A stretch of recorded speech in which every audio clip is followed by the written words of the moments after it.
Midsummer in Canada's Yukon. Red Surge and Northern Pride stand on guard.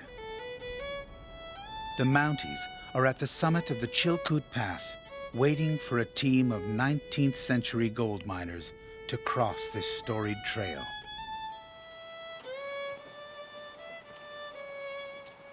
For the past 40 days, 4 men and 1 woman have been living in the year 1897. Their food, clothing, and tools are period appropriate to a time when tens of thousands of gold-hungry Southerners, called stampeders, came over these mountains like an invading army.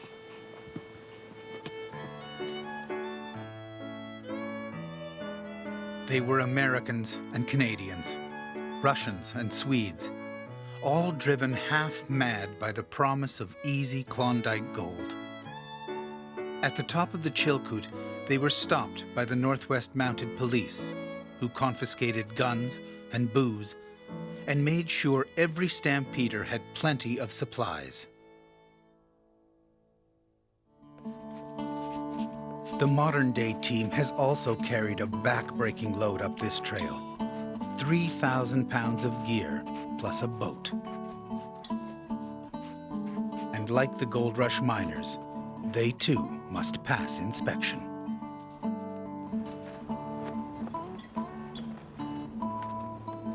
How you doing today? Good. It's all your stuff? Yes, sir. Who's traveling with you?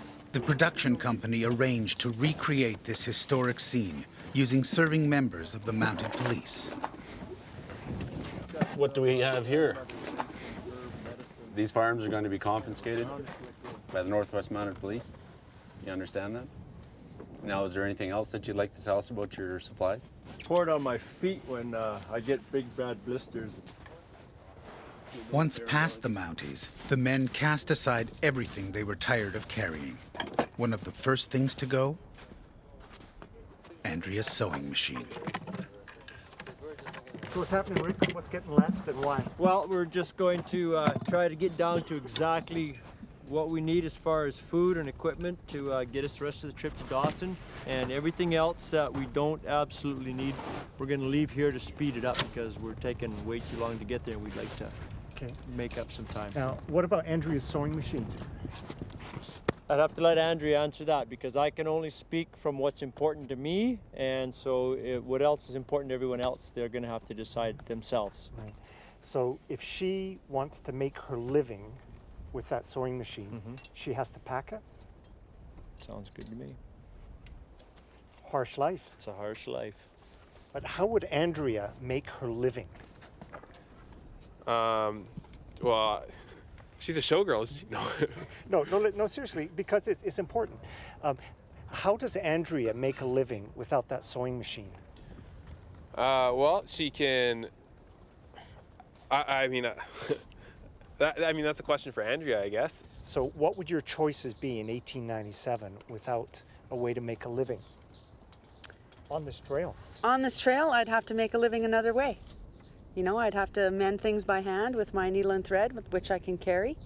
And I'd have to cook, and I'd have to do laundry, and I'd have to think of other ways to make money and to just, or swing some kind of deal with somebody, which really they're not into doing. I'm not even going to ask them because I know they're not. For all they care, I could just leave. And they'll do my job, because it's not a job anyways, it's just nothing. That's what I think anyways. I don't feel like I'm bonding with them, I feel like I'm an outsider. When I go to bed, they get out the guitars and they have a good time and they laugh and chuck it up, but when I'm around, they all just be quiet. And it's, yeah. That's tough. If anyone can take it, Andrea Bellon can. A strong northern woman, Andrea is the team cook who runs the kitchen with a firm hand. From day one, she warned the men about eating too much. We're on short supply of everything to last for 3 months. All the vegetables we have, That little jar is all the vegetables we have. See what I'm saying, people? I told you guys. The team has enough food to reach the gold fields, but carrying the boat over the mountains left the men hungry and tired. To be strong, they had to eat, hoping that somehow the food would hold out. So what are you writing? That I again find myself hungry. It's hard to think of anything else when your stomach's emptied. The food issue caused tension, especially when Andrea spelled out the choices they faced. I know. So what do you want? You want me to ration you right now and feed you good along the way? Well, Not enough? I don't think Or you can pig out right now and be starving in 2 But- months. We want more food. The more food we can eat, just the stronger we're going to become, because the trail's just going to get harder as we go. The men were unhappy, and Andrea was left to make the long crossing of the Chilkoot Pass without her teammates. It's midnight and they're not here. They're off at home, all comfy in their cozy beds, putting their bellies full. It took her 16 hours to reach the next camp.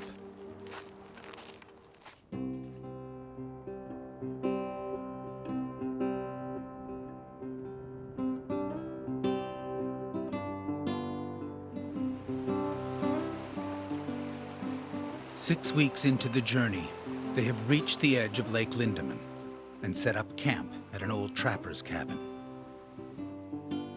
Lindaman is an important milestone for the stampeders. The great mountains of the Chilkoot are passed, and bruises can now heal.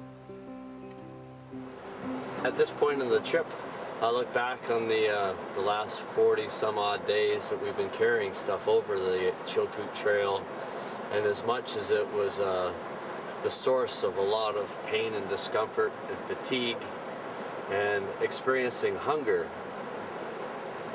that I've never experienced before, just it's, as much as those are harsh memories, I'm kind of feeling a little nostalgic about leaving this part of the trail, this part of the journey behind, and continuing on in the water.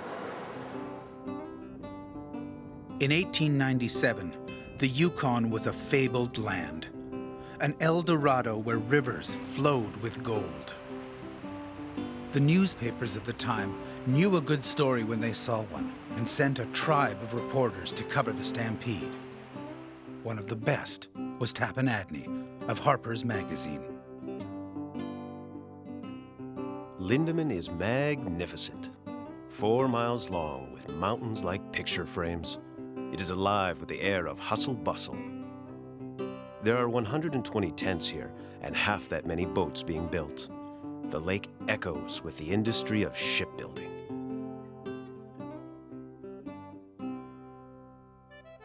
Lake Lindaman lies on the Canadian side of the Chilkoot Pass, 24 miles from where the trail begins at Dyea, Alaska. The gold fields of Dawson City are over 600 miles north. From Lindaman, the team will sail the many glacier-fed lakes which flow into the Yukon River. As they travel north, they'll need both luck and courage. The water temperature is just above freezing.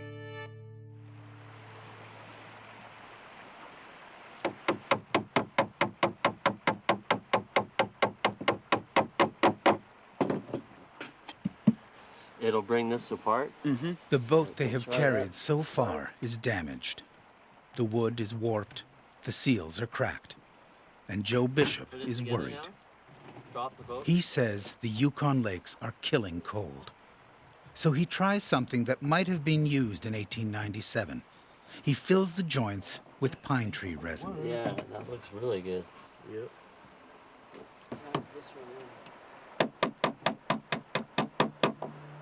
Gotta christen it. I got my cup of tea here to christen your boat with. The Yukon Patience. I christened the Patience. Okay. And patience it is. Patience on the dangerous waters, and patience with each other. After all, that's what dreams of gold are all about. new beginnings.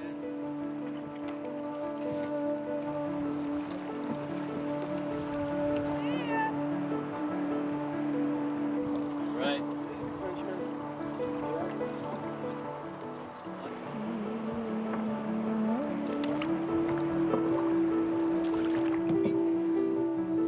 Is it dry up there, Sebastian?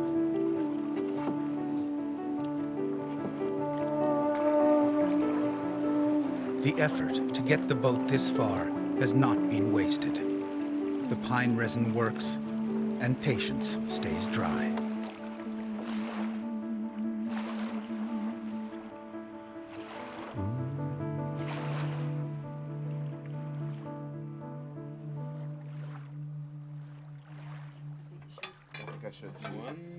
In celebration of the first voyage, Andrea forgets the rationing for one night and cooks a feast.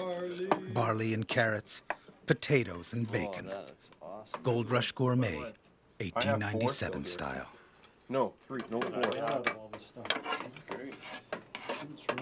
Yeah. What is there at the end of Lindaman Lake?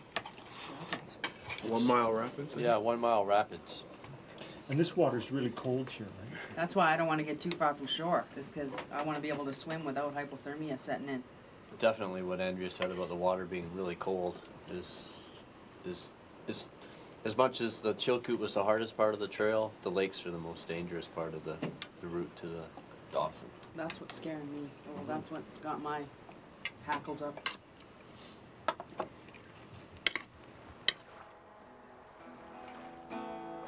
Under the midnight sky, another surprise. Joe Bishop, who makes his living as a professional musician, puts on a show. He's been writing songs on the trail, and this is one of them. A little down the road, I know I'm going. A little down the road, I'll shed my burdens, meet my maker. A little down the road, just a little.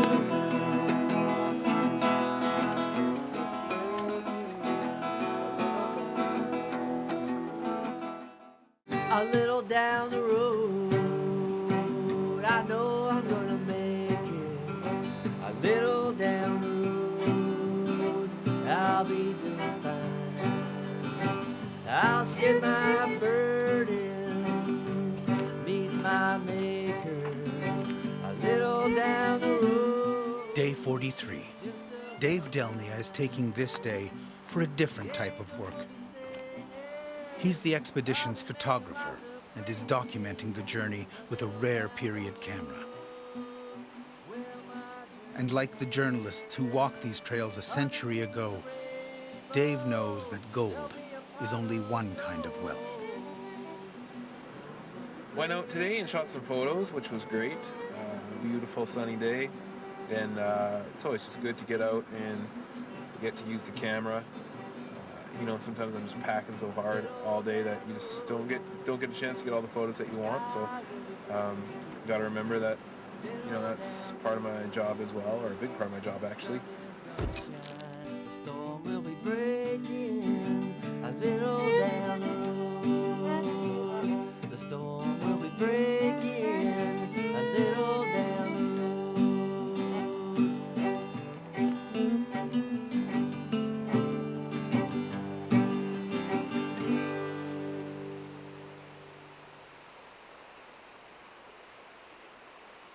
Lake Lindaman is the first in a chain of lakes leading north. At its end, a dangerous channel.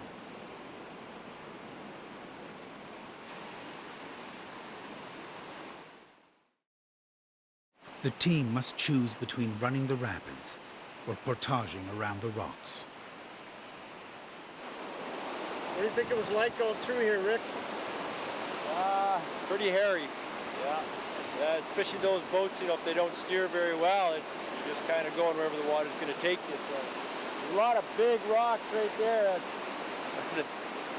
They're not going to move. The boat's just going to crunch. I wouldn't do it.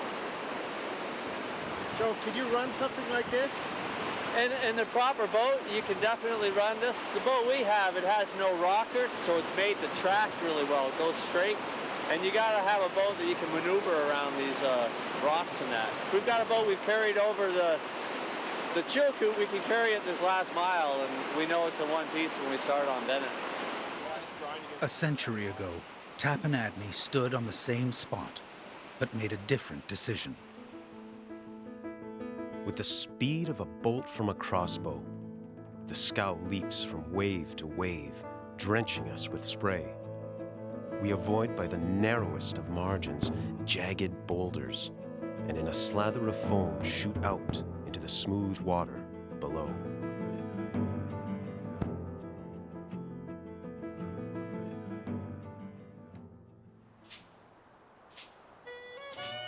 The modern-day stampeders were cautious, but that too has its price. The weeks are passing, their supplies are dwindling, and the goldfields of Dawson City lie months away. Speed or safety?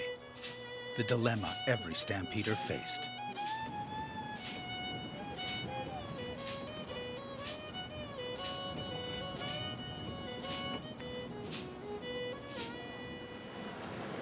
They say an army marches on its stomach, and that's been very true with us. Aside from our feet being sore and us talking about that for the first 2 weeks, all we've been talking about since is food.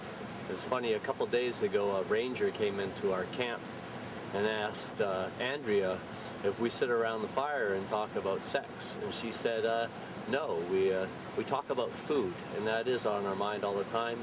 And I'll show you something that nobody knows we have in here, and it's our burger of the month, and it's right behind me here.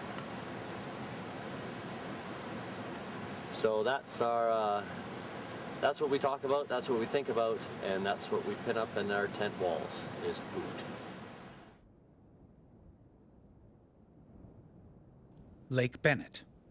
Their hard work to get this far is about to be rewarded. Homemade blueberry and apple pies, $20 each in 1897. The Gold Rush Trail was a busy place. Everything from crates of champagne to cages of canaries was for sale. Tired stampeders often gave up their dreams of reaching the goldfields, choosing instead to set up shop and mind the miners. I feel like they got a lot of cinnamon in it. It's really good. There's 3 pies? Well, Was that? what do you think? Really bad things can happen really fast. All your gear and The everything pies can were get in the delivered by water and boat shut builder down in a Greg matter of Cheney, seconds. who also brought a second boat, a handmade, period-appropriate Klondike scow.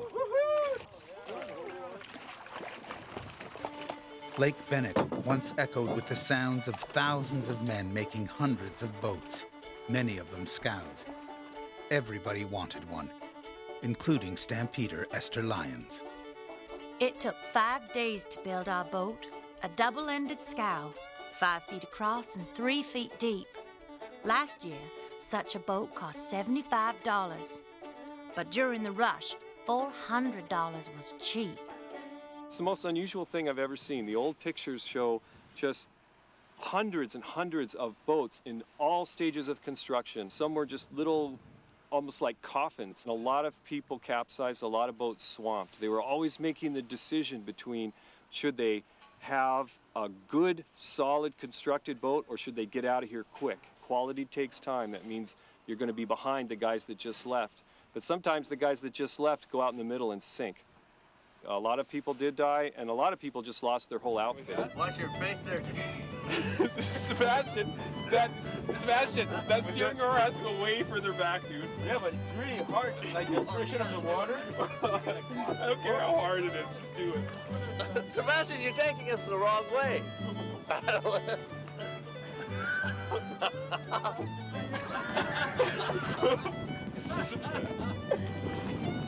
All right, how many kilometers we have to go? 800? The dangers which lie ahead are far from their minds on this glorious day. But the first rule of the Yukon is clear. send not your foolish. Day 50, and the weather has turned against them. Like many stampeders, no one on this team knows how to sail. With hundreds of miles of lake and river ahead, they'll have to learn fast. The lakes are the biggest worry for me. I try not to worry about them, but I can't stop thinking about those big waves. And that kind of freaks me out a little bit, but I'll just row and paddle and listen to the skipper. Been on a sailing boat once before I came out here, and I've been in a canoe 4 or 5 times before I came out here, so I'm just going to go with whatever the more experienced people say. 2 people with the most experience on the water is myself and Dave, so we're going to make sure one of us is on each boat at all times. No matter what we run into, we're capable of dealing with it. I mean, the odds are, I don't believe anybody will perish on this trip.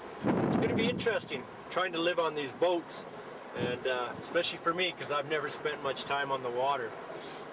So it'll be really good. I'm going to learn how to paddle and how to sail, and we're going to build our own sails. We're going to take one of the tents and probably cut them in half to build the sails for our 2 boats.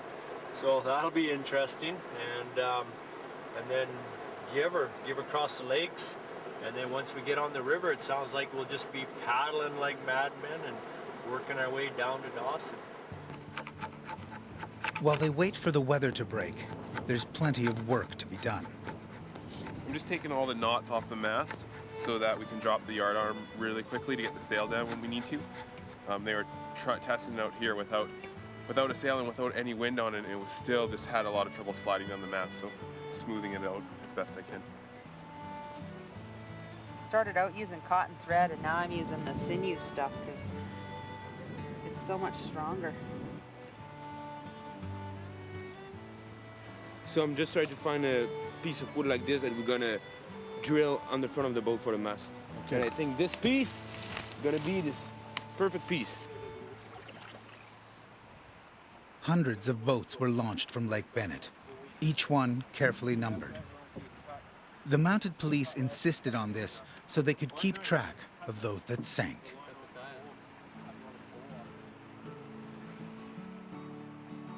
Hours later, the wind drops, and for once on this epic journey, calm waters lie ahead. The team is Dawson bound. That looks good. We're just about ready. Yeah. Dawson bound, Dawson bound. Hoist the sail! Everybody knows I'm Dawson bound. Sebastian, yeah, take a deep breath. We're not gonna.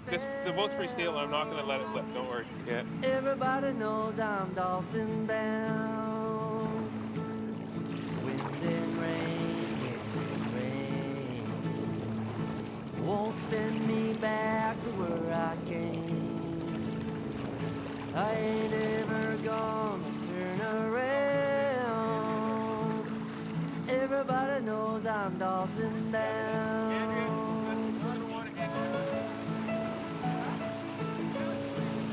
Point. Worked 100 years ago and it works today just fine.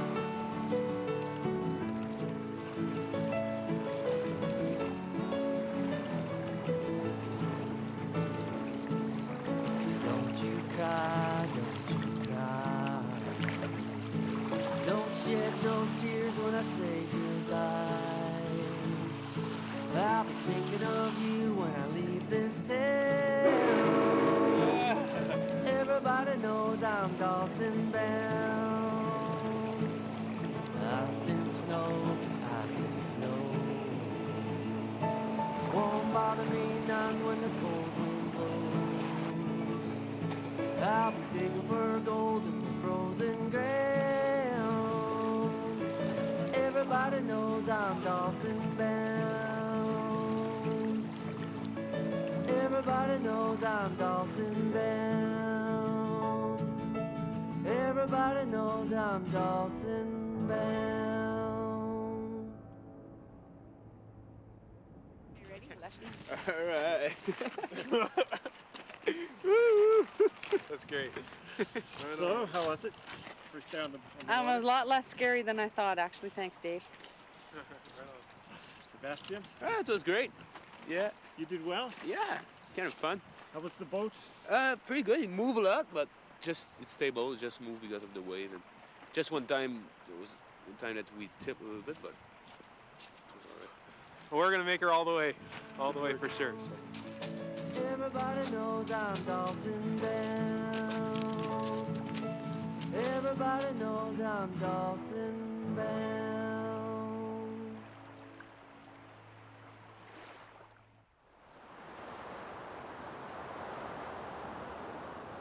The wind has returned.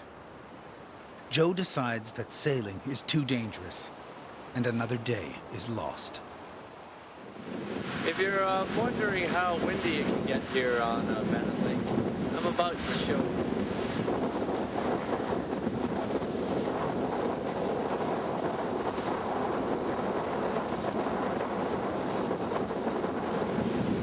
So it's pretty windy. Sebastian's trying to fly. Andrea's going to try to follow him.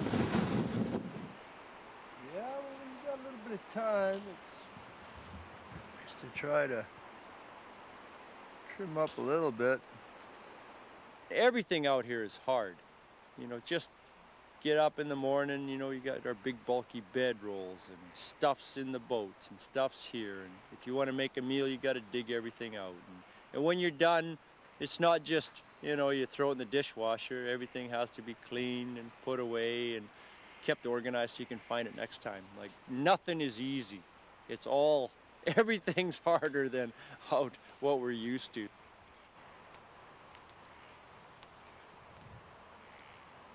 We're stockpiling because we're windbound on the island today to take advantage of the opportunity to just cook up a bunch of food, so if the weather turns good on us, we'll just have all that food available, so we won't have to be doing much cooking. Right. We don't have a lot of food left, so we're down to bacon and beans and bannock.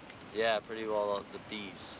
And we have butter as well. And brown sugar. And brown sugar and black coffee. For Sebastian, this diet is not enough. He takes matters into his own hands. Squirrel hunting, the old-fashioned way. I think it tastes pretty gross because it tastes like if they eat spruce, it's gonna taste spruce. But it's just the fact to have meat. I think it can be just the protein and make chicken and beans. And I never tried squirrel, so. So you've never tried? No, but a lot of my friends tried before. Yeah. And, yeah. Do you like it? Most of the time, just to try it and just they wanted to eat meat, so they just have a squirrel. But Sebastian has no luck. The squirrels live on. Let's do her. Yeah. Yeah, let's take full advantage of this, and if we get this, if it storms up on us, then we pull off, and then if we get the same little break tomorrow, then we're around that point. 1, 2, 3, 4, 5. 1, 2, 3. 1, 2, 3, 4. Yeah. That's it. Can I get that to go, please? Thank you. The canoe drive-through. In 1897, less than a quarter of the 100,000 stampeders who left their southern homes made it to these lakes. Journalist Tapanadney did, and crossed these waters in his scow. A gale is roaring, turning the lake into a great sea. Now begins the fight. Whitecaps are boarding us, and our mast bends as if it would break.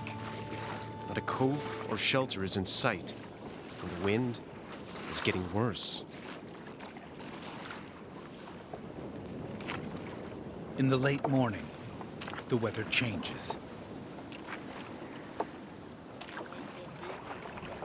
We pulling you? Well, we gotta make sure we're close to shore if this squall's moving our way. That's what I'm trying to do. The modern stampeders have sailed the lakes without incident, lack of food being their biggest worry, until nearing a place called Windy Arm. 60 miles south of Whitehorse, between Bennett and Tagish Lakes, is a deadly stretch of water, Windy Arm. As vessels approach the strait between the lakes, a strong south wind drives boats towards Sucker Bay. For experienced crews, Windy Arm is a hard passage. For the stampeders, it is dangerous.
The struggle is useless, the wind too strong.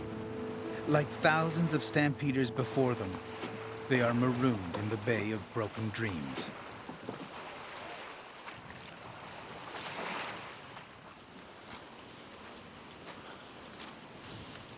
So you were rowing hard there. Yeah, that was scary. Some of those waves are so big, you gotta put your oar down and you don't even hit the water, and then all of a sudden, poof, it's up on you. The whole windy arm just comes hammering onto this beach. It just gets pounded relentlessly. The beach here is a graveyard of shattered Gold Rush boats. The scow Esther Lyons bought at Lake Bennett was one of them. Few ever pass Windy Arm without having cause to remember it, and we were most dismally wrecked here. We were obliged to make camp and go looking for food. The rhythms of life on the Gold Rush Trail are constant. Make camp, then look for food. What do you have there? Moss berries. Moss berries. What are moss berries? These little black berries here. They don't taste like much, but when you're hungry, they're awesome. And I've never seen them so many. But as the gatherer, I should be collecting them for, the collective. But once again, Sebastian is on the hunt. 55 days into the journey, he is tired of bannock and beans. He wants fresh meat.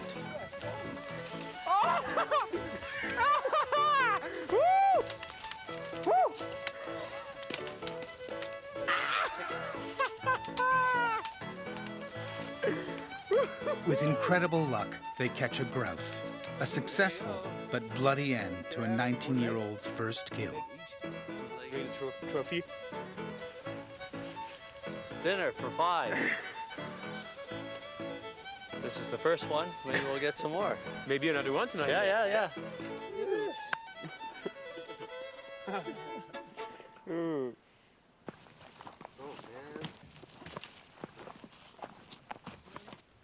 Catching the grouse showed they were adapting to life in an earlier time. What came next tested their courage to its limits. Bath time, Yukon style. So what is the water in the Yukon like, Sebastian? -20. I'm gonna see what's happening. So is it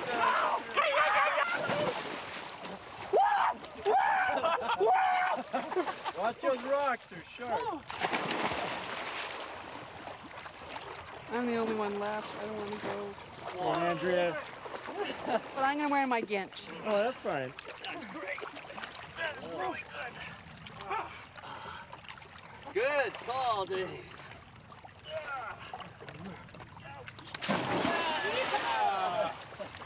right on? Hannah. Early August. The morning sun in this giant land is hot the earth verdant and alive. But the team has no time for beauty. Only one thing is on their minds: food.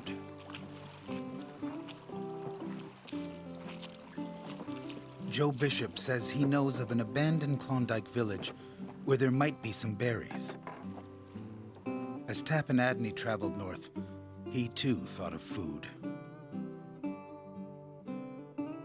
People talk of starvation. An old-timer once told me that he'd been here 11 years, and every year they thought they were going to starve. He'd been hungry, but he hadn't starved yet.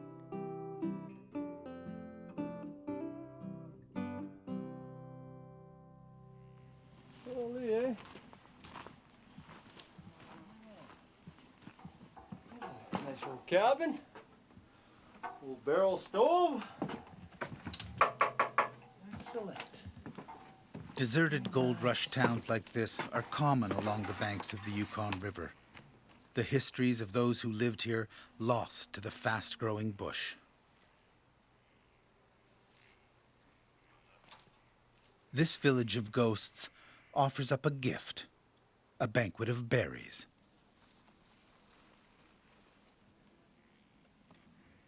It's good. Yeah, there's a lot. Except I keep spilling them into my mouth. Hunger is not so much the problem as it's the lack of nutrition that's in the food we're eating. It's not a balanced diet. So stuff like being able to pick berries or catch a fish really helps a lot.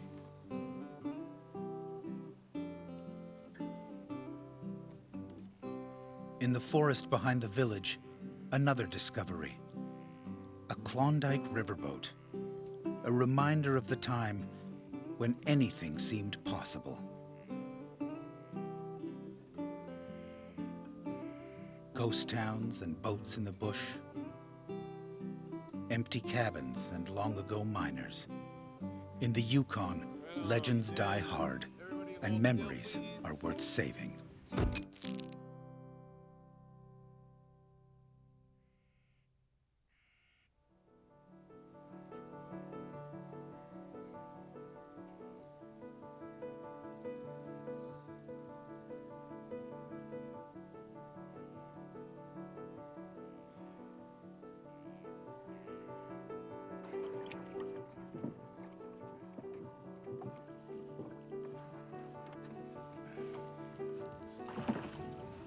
Day 70.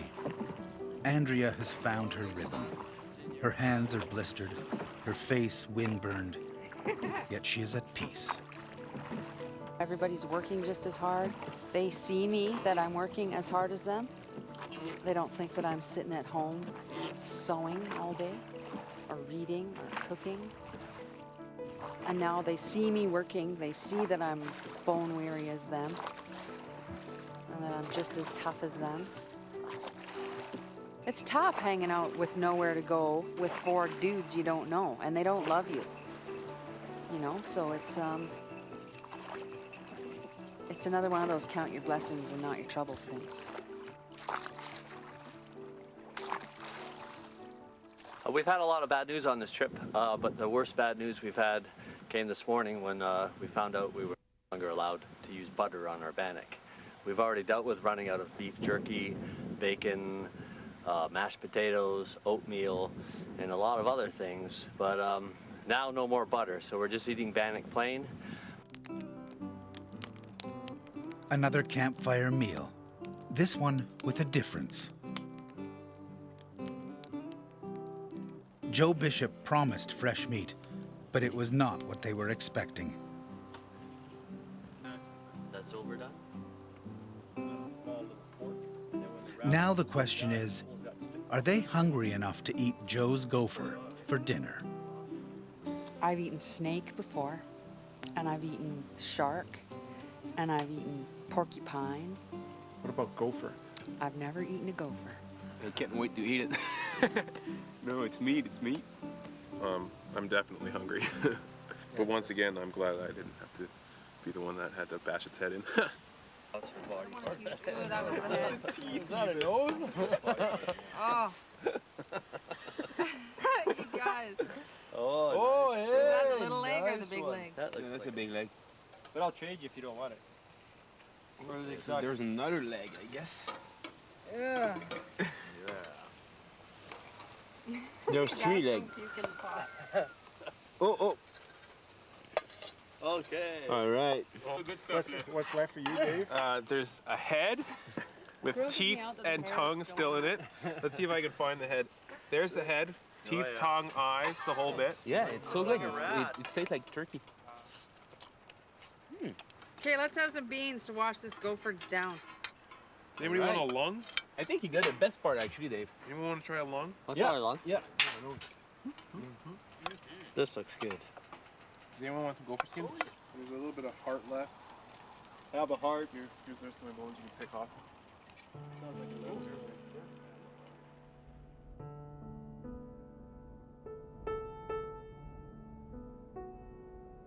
2 days and 120 miles north. The Yukon River has carried them to a landmark place in Gold Rush history, Split Up Island.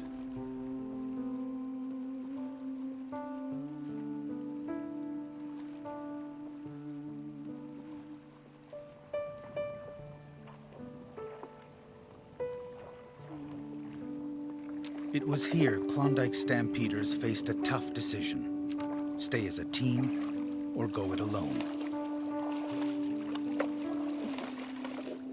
The gold fields are only 2 days north. After months of working together, they could now make it by themselves. For this team, the ballet of the evening unfolds with familiar rhythms. But on this warm Yukon night, a tension has returned. Andrea has told the men she's thinking of leaving. Dawson City is close. The smell of gold is in the air, and the ghosts of Split Up Island are restless.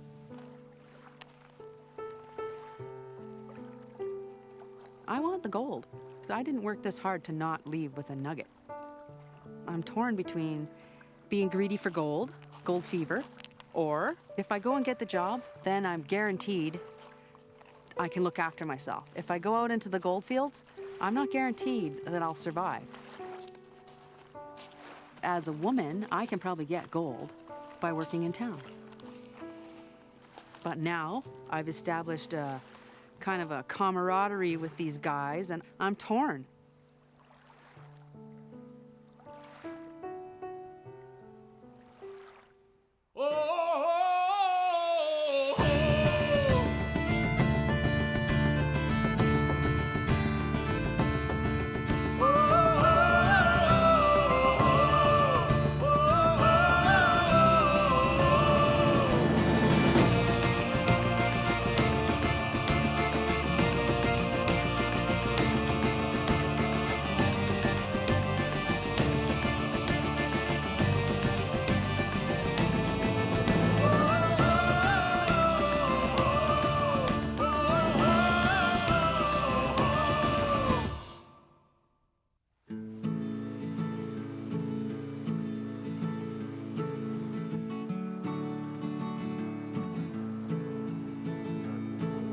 After 71 days on the Klondike Trail, they have almost reached the rainbow's end. It's our last day on the water. Tomorrow we hit Dawson, so we're only about 15 kilometers or so from Dawson right now. We arrive tomorrow, and it's such a good feeling. I don't know about the other guys, but I mean, I am here for the gold. Like, that is it, 100% in a nutshell. And I'm gonna do everything in my power to get as much gold as fast as I can. Oh yeah, one other thing I'd like to mention, that there's one person that's really been starting to piss me off, and I'd just like to show you his face up close and personal.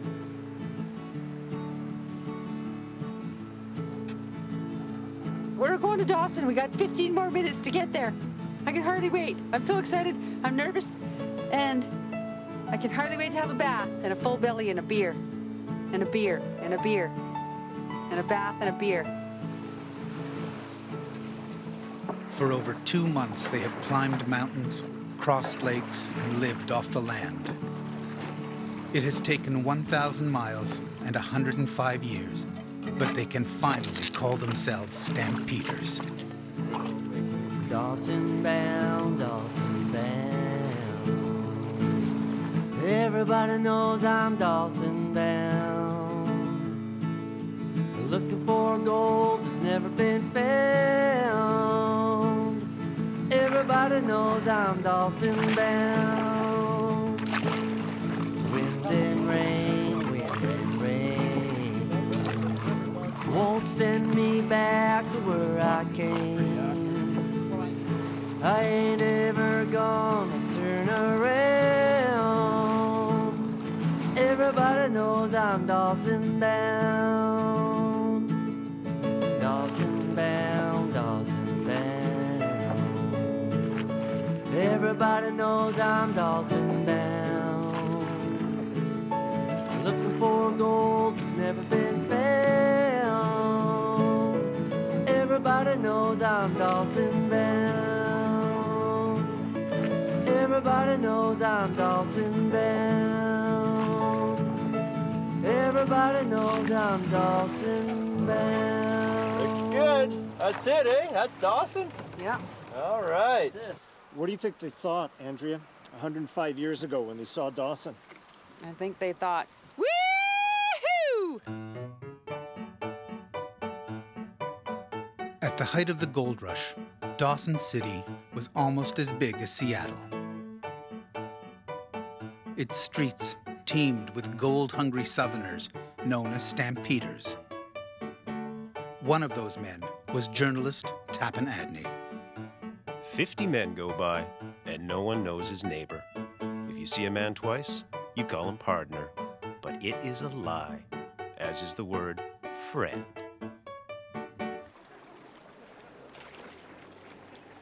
This team of 4 men and 1 woman have accomplished what no one has done since Tappan Adney's time.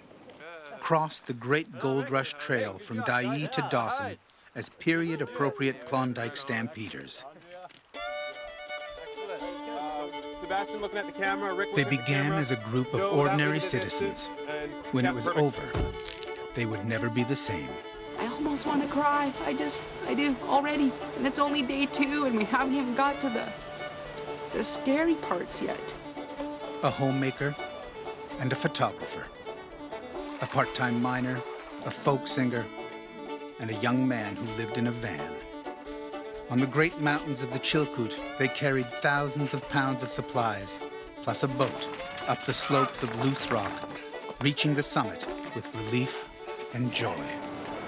I didn't really want to say to everybody I'm cold, because I don't want that all the guys think that I'm just a kid. This will be one of those days that I remember about the trip, like forever and ever. By midsummer, food was low, and they learned to live off the land. The team faced many dangers on the journey north, but their biggest struggle was within the group. The men were not happy when Andrea put them on short rations, leaving her to hike long portions of the trail without her teammates. Do you see them here? It's midnight and they're not here. Finally, on the outskirts of Dawson City, at a place called Split Up Island, Andrea decided to go her own way. I don't really have any plans to go out to the gold field with these guys. I feel like I can do better for myself if I get a job in town. Nice to see new people in town. What a motley looking crew you are. Fresh from the creeks, are you? Got a few claims for sale. Jack Manure. Lovely to meet you all. Nice to meet you, Jack. A century after the gold rush, the people here are proud of their past. But Dawson City is also a town of beginnings. Just don't get downwind of us.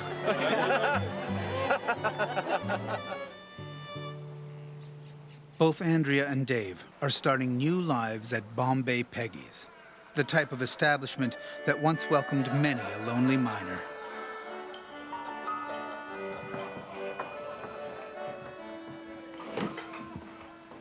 Wow.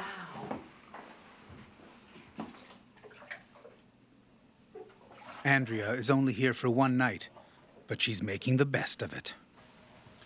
In the bathtub, it's really easy to make the decision that you don't want to go on the claim when life is so good in the tub. During the gold rush, the citizens of Dawson City picked their sins. Guns were out, gambling was in. A pouch of gold dust could buy just about anything, including what the newspapers called companionship. Like many women of that time, Andrea arrived in town without much money. Tomorrow, she'll look for an 1897-style job, a respectable one. Dave Delnia also has a new life and a new look. Like most journalists of that time, Dave will not share in any gold his companions might find. Instead, he will live comfortably in town. I have been told that I can get a bath here. Is this true? You sure can. All If right, you got like a, have you got a nugget? Well, not yet. I just got it. For the others, comfort is a distant dream. Even all the grit in the bottom feels good. Oh, yeah. Oh, yeah.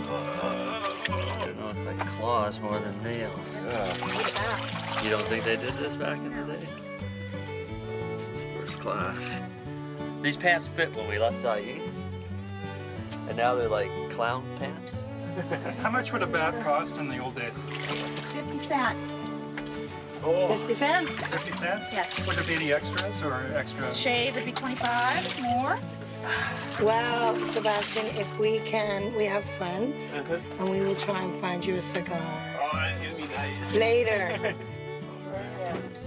No one required cleaning as badly as Sebastian. Hey. Oh, yes. Oh, yes. Ooh. Oh, yeah. Taking some more soap. Yeehaw! One, I just, yeah. Do it.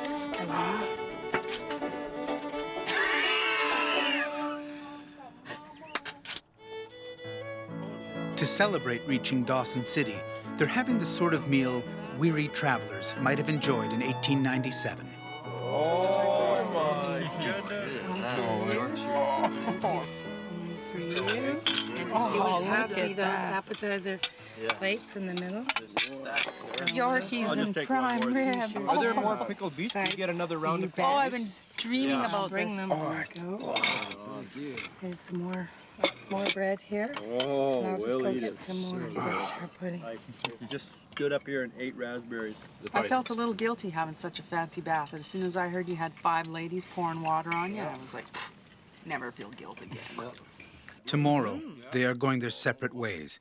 But first, they must resolve the crucial question faced by every stampeder who made it this far. If they find gold, how will it be shared?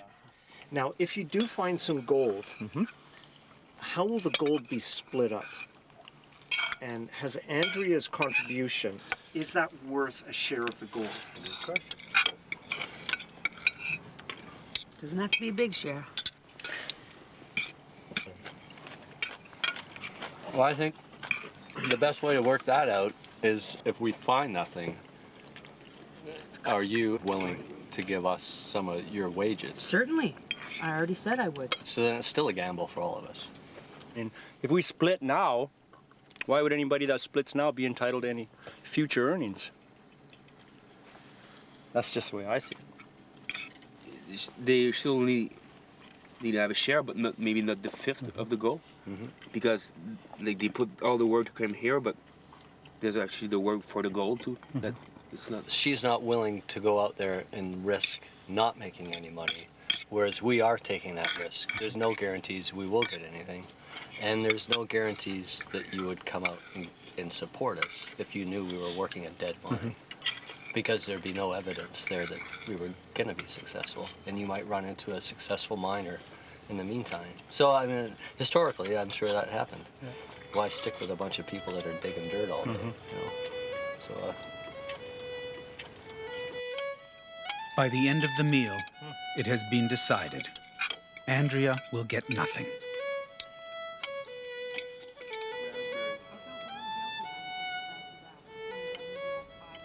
Some women did work in the gold fields. Most, however, found a more efficient way to strike it rich. They mined the miners. Martha Black, known as the first woman of the Yukon, kept a diary of her time in Dawson. There are about 4,000 men here, and 150 women. An Englishman I knew was separated from his pocketbook by one of the peroxide beauties of the north. There is many an El Dorado to be found in simple-minded men.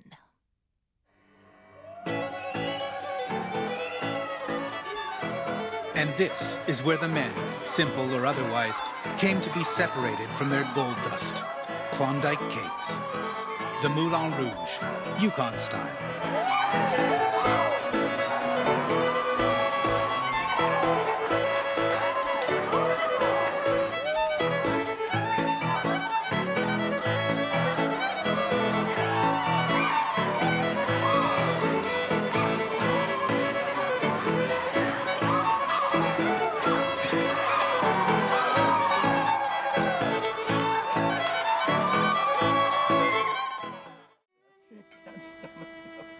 Day 73, a visitor for breakfast.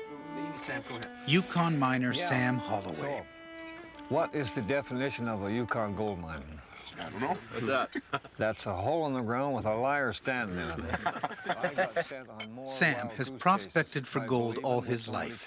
If he found any, he's not saying, but he has arranged for the team to work a claim. Last Chance Creek. Sam says it's a sure thing. I guarantee you there's gold in that little valley down that claim you're going to. But using only a rocker, it's going to take some luck to hit it.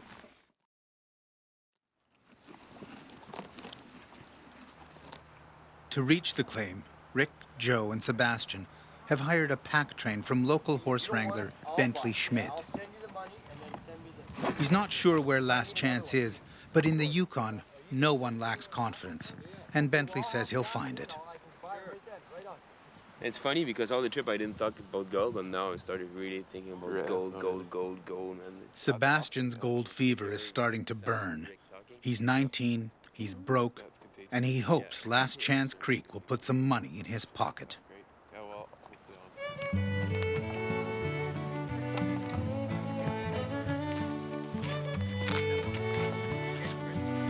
Inexperienced miners were called chichacos, and they walked these trails by the thousands, convinced that treasures of gold lay just ahead. By the time they reached the gold fields, most of the valuable claims had been staked. Wise stampeders hooked up with old-timers and worked for wages. Others vanished into the bush, taking advice from no one and hearing nothing but the call of the wild.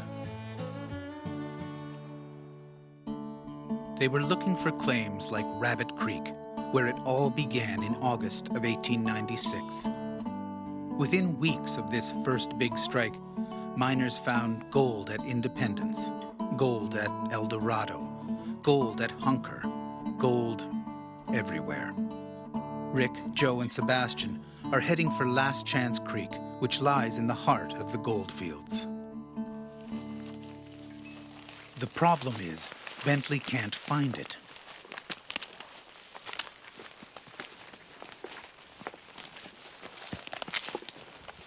The trails all look the same, and in the thick bush, he has lost his way.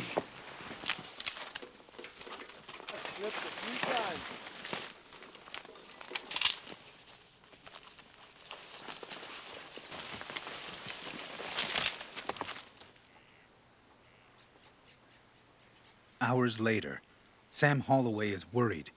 He's driven out to the claim to help the team get settled, but they are nowhere to be found. I think I'm stuck here for a while. How long of a journey is it from town out here? They should have been here in about 8 hours with that pack train. 3 or 4 hours ago, they should have been up on that ridge ready to come down. And that's about a 20-minute walk. They're up on that ridge somewhere. They've gone down the wrong side.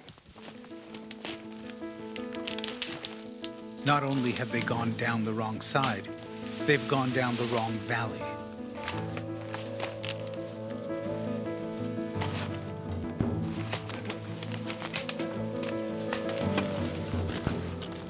tired of this or what?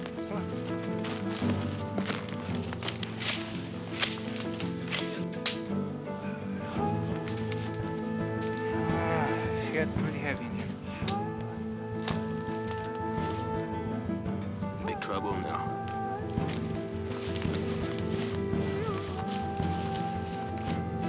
Now we know why they call this a shortcut. After months of work to get here, Sebastian's hopes of striking it rich are fading as the evening shadows grow.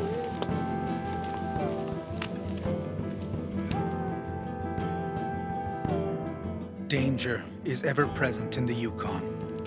By midnight, they are exhausted and lost in the deep bush. I think today definitely ranks up there as one of the hardest days we've had. We keep thinking it's going to get easier eventually. This is my first experience at prospecting and mining, so it's not quite what I expected.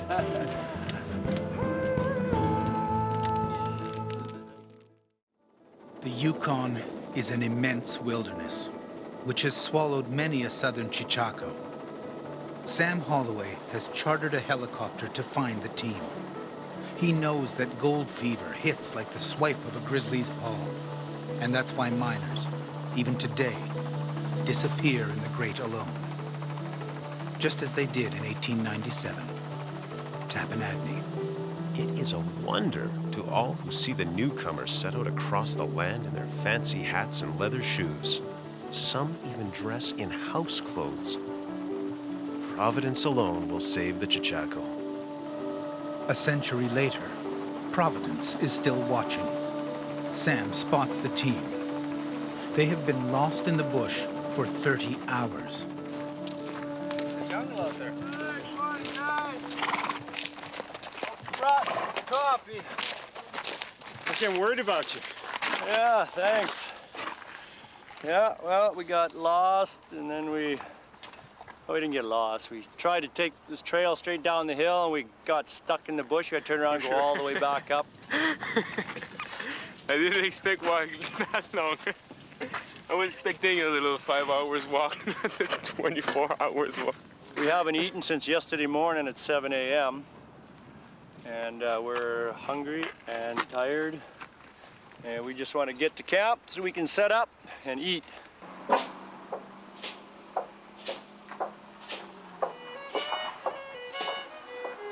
Andrea has found a job.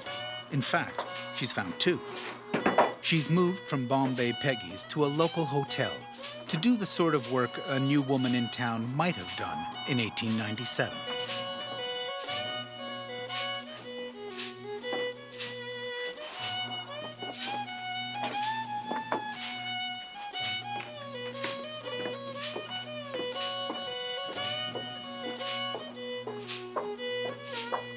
I work at the bunkhouse here where I stay. I'm there every morning. I go and see if there's work. Things are tight. I don't have a lot of money. I pretty much work for my food. I work at the tavern, a place called The Pit. So, Andrea, how do you like working here? It's better than making bannock. And you're actually getting paid wages. It's a real job, right? A real job, yes. Everybody thinks I'm super amazing and skookum and tough for have completed what we did. And really, I don't see myself as super amazing. I see it as something that I did because I had to do it. For Dave Delnia, his life in Dawson City is a mixed blessing. He is comfortable and well-fed, but misses the camaraderie he felt on the trail. The boys headed off to the claim, Rick, Joe, and Sebastian.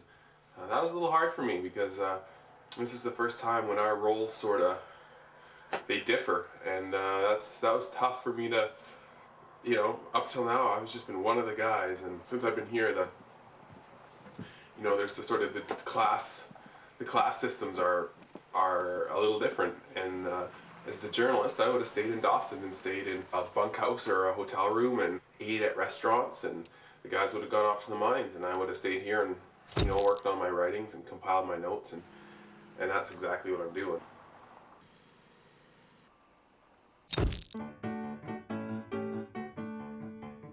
Gold Rush journalists competed fiercely for stories, and there were plenty to tell.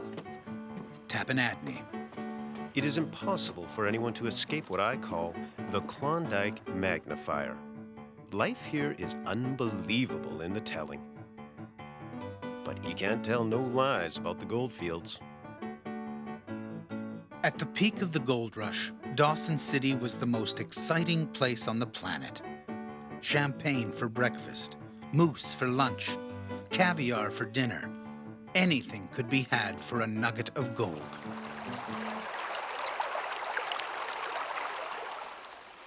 The gold was found in places like this, Last Chance Creek. With Sam leading the way, the team has finally found it. 10 weeks after they began, they have reached the end of the trail. This is it. Hey, so we're here, we're on the ground. Here we're going to be the church. We're the first. So I guess last chance. Last chance, yeah. The end of the rainbow is right here. Great. This claim has produced gold since 1898, since Robert Henderson came through and told everybody to come over this way. Do you have any idea how much? I don't know how much. Miners will never tell you exactly how much gold they're getting.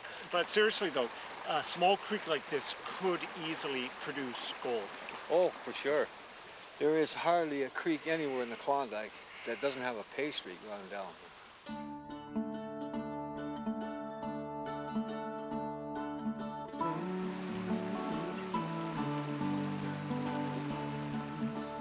Life on a mining claim hasn't changed much in a century.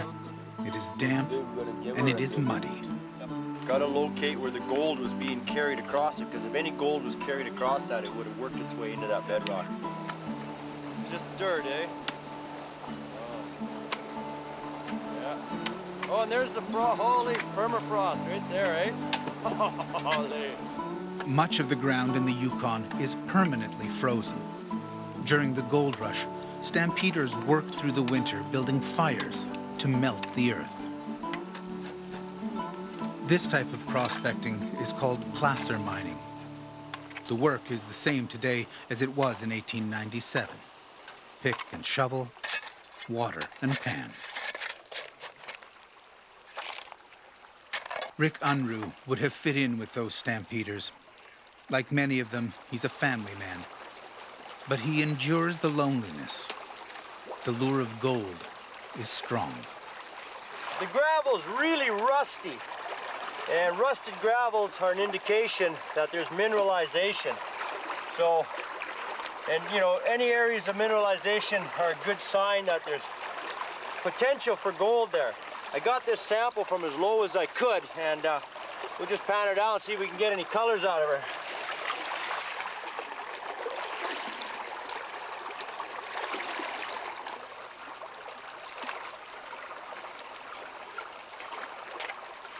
Water is extremely cold.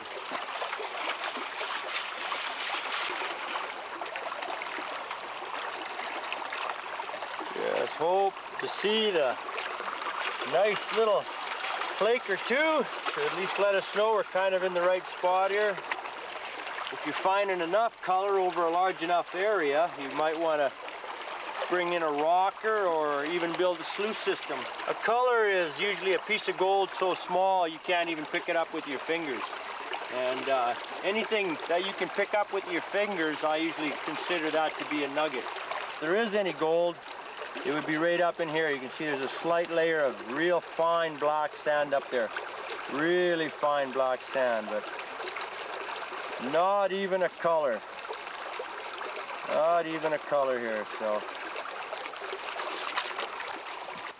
To find the gold, you follow the water. It shapes the land and grinds rock into gold. This is a rocker box, faster than panning. It's a box that rocks back and forth, and you can take this little hopper thing here with holes in the bottom. It goes up in the top. You would put gravel in there. You would pour water into it, and then you would rock it back and forth, and all the small gravel will work through the holes, and it'll drop down through And underneath, inside, there's a small sluice system. And the lighter material should wash through, and your gold and black sands will get caught down in this small little riffle system that we have in there.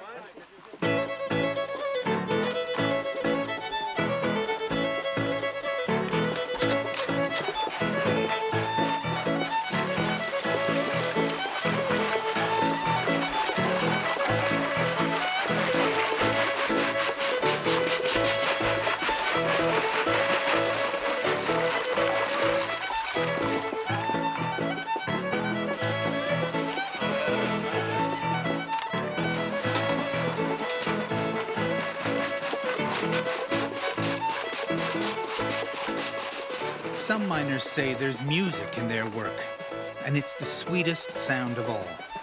Like the tinkle of nuggets on a banker's scale. It is the sound of money. But only a few will ever hear it. We're finding lots of rocks.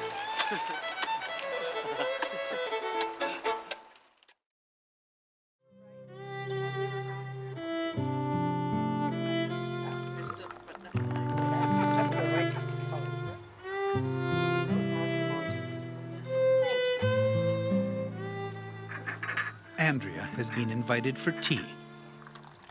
Many of the women of Dawson City came as young brides and spent their lives on the gold fields. They have sympathy for what Andrea has been through.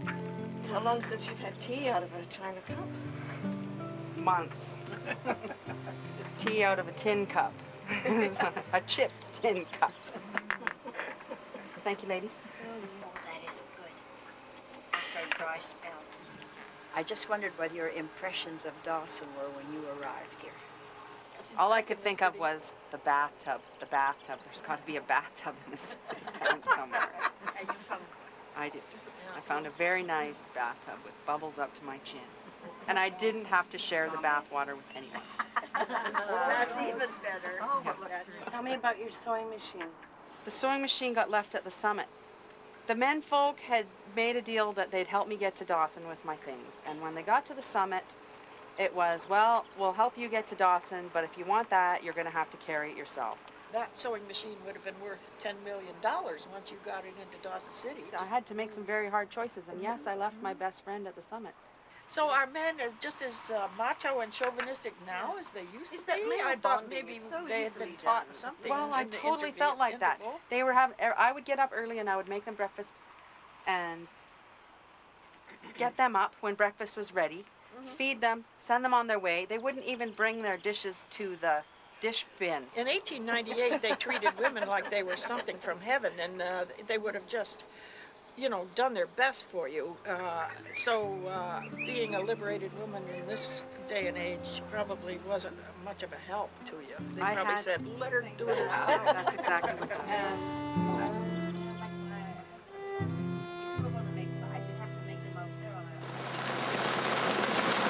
This is life. Great life. Life on a placer mine. It has rained every day. Our gold pans were full of water. It just stopped hailing out. And these are the happy miners. Last night we had the river come up. Overnight with the heavy rains, we lost a little bit of equipment, but that's no big problem. So we're just going to keep plugging along here. And again, the hardships we're experiencing, I just kind of look back at the people that were doing this 100 years ago and thinking this is what their lives were like day in, day out for possibly years. After a few days on the claim, how does it look? We didn't find nothing yet, maybe too little color. So it's not really exciting at the moment. We don't feel like we're gonna find gold. So it's just a life of digging holes? Yeah, digging holes, through some mud in the pan, wash with water, throw the rest in the water, some more mud in another pan, cut some firewood, hang around camp when it's raining, eat a lot of bannock, and that's pretty much the life at the claims.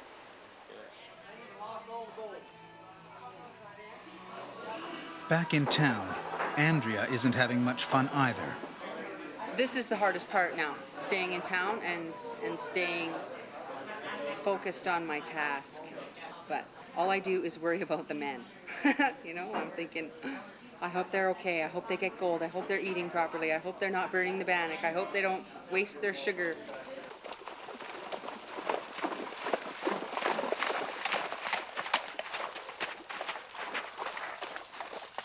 Dave Delnia is looking for a story. He's rented a horse and is heading to Last Chance Creek. Despite the comforts of town, Dave is lonely. After months together on the trail, he's happy to be back with his friends. Hey. Were you riding horseback? Oh yeah. Oh, excellent. Great. No 30-hour adventure for me. No. Loneliness was part of frontier life. Postal Service, my friend. Whoa. Dawson City had mail service, but news was rare, so letters were worth their weight in gold. There's been lots of sitting around just thinking about what's been going on out here. Sebastian has been away from home for almost a year.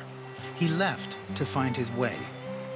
Now, after months of silence, a letter from his parents. What's the news from home? Just good news. It's so nice to have news from my friend, and everybody's really happy of me, and everybody miss me. It's a strange feeling. I never thought like I left Quebec like a bum, and now everybody know my story, and yeah, it's awesome. I'm like shaking. I'm so excited.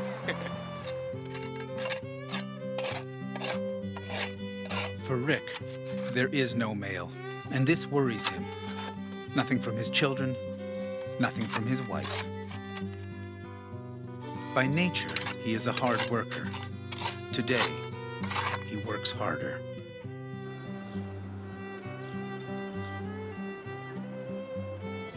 Andrea has finally heard from home, a letter from her husband. She married him after knowing him just 9 days. 9 years later, she's not sure if she's going back. Good news, he's got a job. Good news, he's got another job. Dog wags his tail. Future looks great.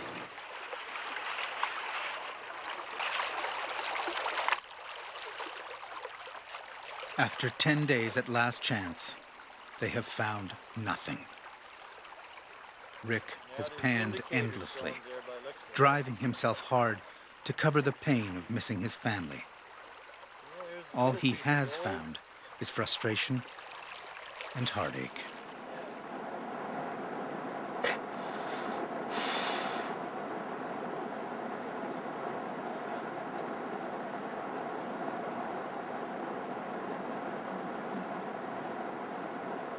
It's just my little guys.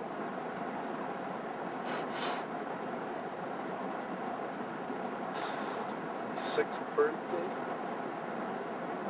2 days ago.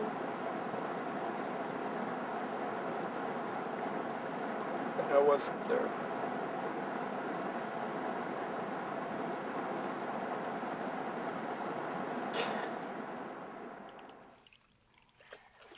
In 1897, Tapenadney saw the same thing.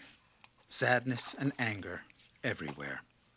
Many are stopping, throwing up their hands in disgust. They go around the creeks cursing and swearing at those who brought them. Some say the Klondike is nothing but a moose pasture. Joe Bishop is at home in the Yukon mud. He grew up in Detroit, but moved north to find some peace. Whether he finds gold or not, Joe is happy just to be here. Okay, let's start a new song. It's rain. It's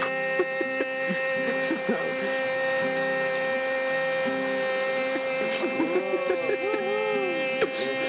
much fun outside again. Oh, yeah, again. We've had our adventures. We had a bear come and tear through camp, creating a little bit of havoc and eating a little bit of food, but we scared her off. and a couple shots from the shotgun, and I don't think we'll be seeing much more of that bear anymore. We gave it a good scare. Well, Rick did. See, there's our problem right there. Damn, I missed him. But hopefully he'll know better than to come back here again.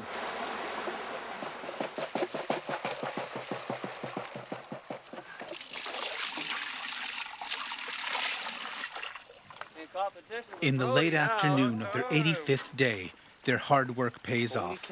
Joe finds gold. There's gold in these creeks. No way! Yeah. Holy! Oh, good score, Jojo. That's great, man. Oh, Whoa. yeah, that's a lunker. Wow. The nugget is only worth a few dollars, but the achievement is priceless. All right, boys. So you got your big nugget now. Yeah, now. Time for everybody to get their big nugget. The team can now stand beside the Gold Rush ghosts of Swiftwater Bill and Skookum Jim as men who have pulled gold with their own hands from the earth. In Dawson City, Andrea Bellon is about to strike her own vein of gold. The tavern where she works sometimes pays its staff in nuggets. Today is payday. I'm sure you'll find this Wow. token sufficient to represent the wonderful work you've done here at the Westminster Hotel. Oh, thank you. There's something for your man up the creek. Yukon gold, 50 times more valuable than the nugget found by the men. With her newfound wealth, Andrea has rented a wagon and decided to come calling. She is lonely, and despite the tensions on the trail, she misses the men. In 1897, it was not unusual for women to bring food or gifts to the claims. Martha Black, one of the first women to live in Dawson City, was a regular visitor. On those glorious Indian summer days, I went to the diggings and met all sorts of men. People said I should take a revolver, but I had no fear of anything, especially if I had a stout stick. Clocks and schedules are irrelevant. You go by how long it takes to get the job done without wrecking the man or the team, and you just deal with life. Martha Black would have liked Andrea. Life in both centuries has not been easy for her. But as the long summer nears its end, she makes two decisions. She will return to her husband. She will also share her gold with the men. Why? Because she learned bridges are better built than burned. It's been horrible. It's been wonderful. I hate them. I love them. I can never make up my mind, just like in real life. Oh, oh, that's cool. Yeah, here. Oh, do you want a seat? I ate half it on the way out here. Oh, I brought you chocolate too. And not only that. Wow. A pie, and check it out. I didn't wash my plate just for you guys. Looks like one of ours. In 1897, 100,000 Southerners left their homes for the Klondike. Only 30,000 reached Dawson City. Of those, less than half staked a claim, and only a few hundred got rich. The stampeders returned from the Klondike as men return from war, battered and bruised, yet wise beyond their years. And like this team, they came home joyous to have survived the incredible journey and full of stories and songs.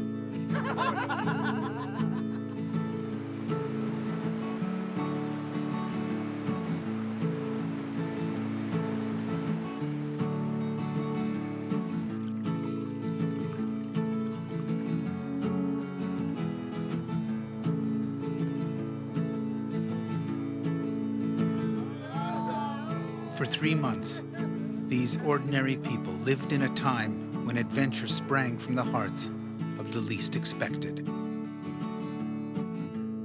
At the end of the Great Klondike Trail, like most stampeders, they found pride of achievement and warmth in fellowship. A century later, these riches still shine like a glacier at sunrise or a virgin nugget washed clean in a gold miner's pan. I got a nugget right, or a small, we call that a flake, right there. So it keeps me going.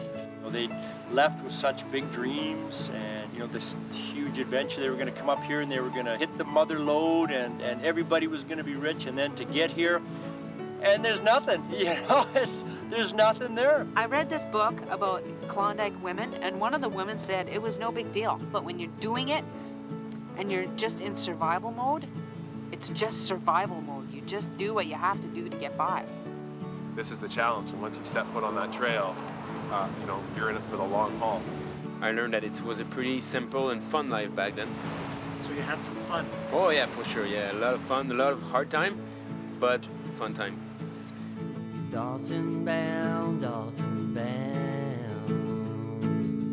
Everybody knows I'm Dawson bound. Looking for gold that's never been found. Everybody knows I'm Dawson bound. Wind and rain, wind and rain won't send me back to where I came. I ain't ever gonna turn around. Everybody knows I'm Dawson bound. Dawson bound, Dawson bound. Woo-hoo! Everybody knows I'm Dawson bound. Looking for gold that's never been found. Everybody knows I'm Dawson bound. Everybody knows I'm Dawson bound. Everybody knows I'm Dawson bound.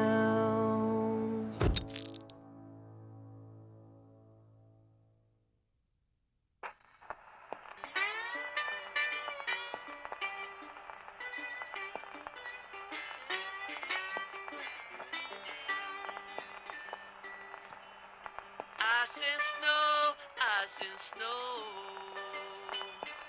won't bother me none when the cold wind blows. I'll be digging for gold in the frozen ground. Everybody knows I'm Dawson bound. Moving on, moving on. I'll be moving on when the gold is gone. I ain't ever gonna settle down. Everybody knows I'm Dawson bound. Dawson bound, Dawson bound. Everybody knows I'm Dawson bound. Looking for gold that's never been found. Everybody knows I'm Dawson bound. Everybody knows I'm Dawson bound.